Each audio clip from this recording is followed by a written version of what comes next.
নমস্কার বন্ধুরা, আমার আজকের রেসিপি চিড়ের পোলাও। তো এটা অনেকেই জানেন, কিন্তু রান্না করার প্রসেসটা অনেকেরই আলাদা। ওর জন্য আমি এখানে নিয়ে নিয়েছি চিড়ে। তো চিড়েটা আমি ধুয়ে ঝরঝরে হতে দেবো। তার আগে আমি যেটা করব, আমি একটুখানি কড়ার মধ্যে সাদা তেল দিচ্ছি। এখন একটু অল্পই দিলাম।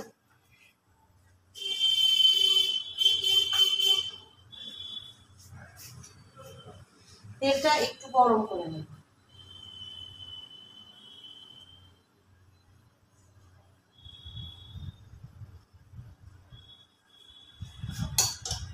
খুন্তিটা একটু জল ছিল, তো মুছে একটুখানি শুকিয়ে নিলাম।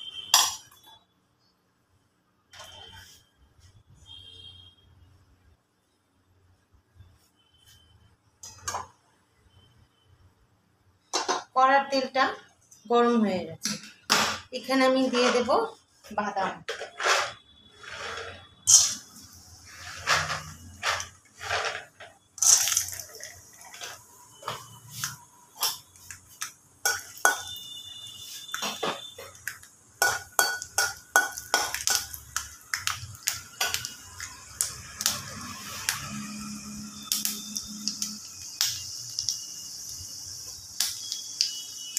বাদামগুলো একটা বাটিতে তুলে রাখবো।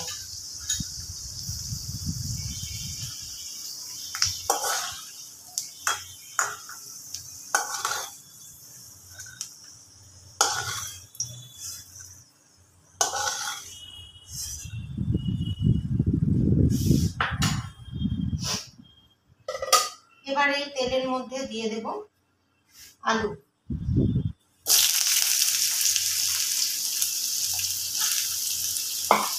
আর দেব একটুখানি কুচনো সবজি। অনেকে এই সবজিটা দেন না, আপনাদের ইচ্ছা নাও দিতে পারেন, একটু ফুলকপিও দিতে পারেন। আমার কাছে ফুলকপি নেই, আর এখন এই মুহূর্তে এই ফুলকপিটা ঠিক আনছি না, এত গরমে।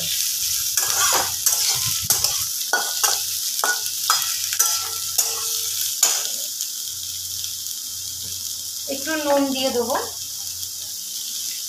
ভাজাটার মধ্যে।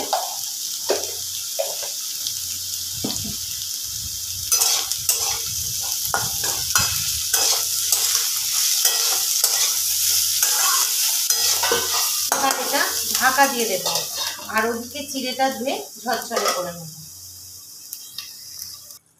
তো বন্ধুরা, ঢাকাটা খুলে দেখবো যে চিড়েটা ভাজা হলো কিনা, মানে সবজিটা।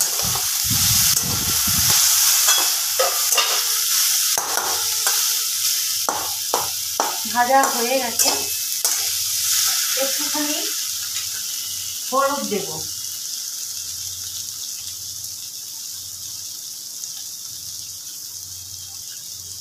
আমি কিছু ফোড়ন দিলাম না, আপনারা ইচ্ছা হলে ফোড়নটা দিতে পারেন।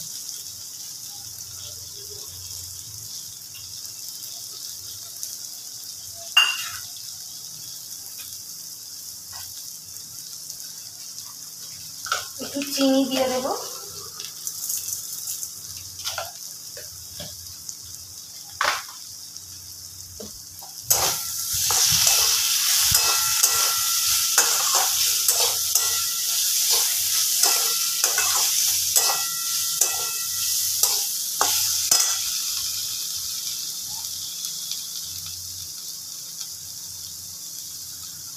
চিড়েটা ঝরঝরে হয়ে গেছে, আর তার আগে আমি একটা জিনিস দেব।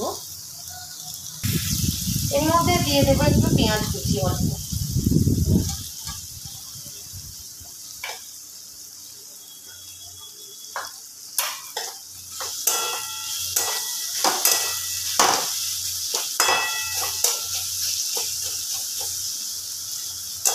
ভাজা বাদামগুলোও দিয়ে দেবো।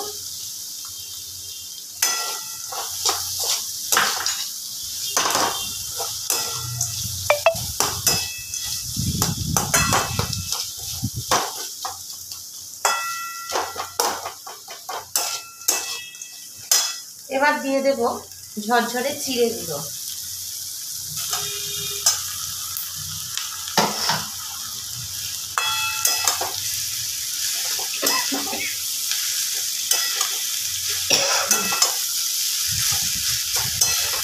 ভালো করে সবজির সাথে মিশিয়ে নেব।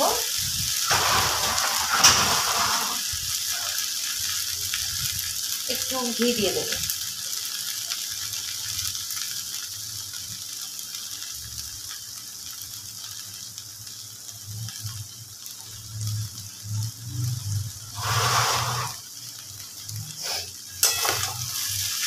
রান্না করতে করতে হয়তো একটু শাটারের শব্দ বা কারোর কথা বলার শব্দ শুনতে পাবেন বন্ধুরা। একটা সংসারের রান্না তো কিছু মনে করবেন না। তো চিড়ের পোলাও আমার রেডি হয়ে গেছে।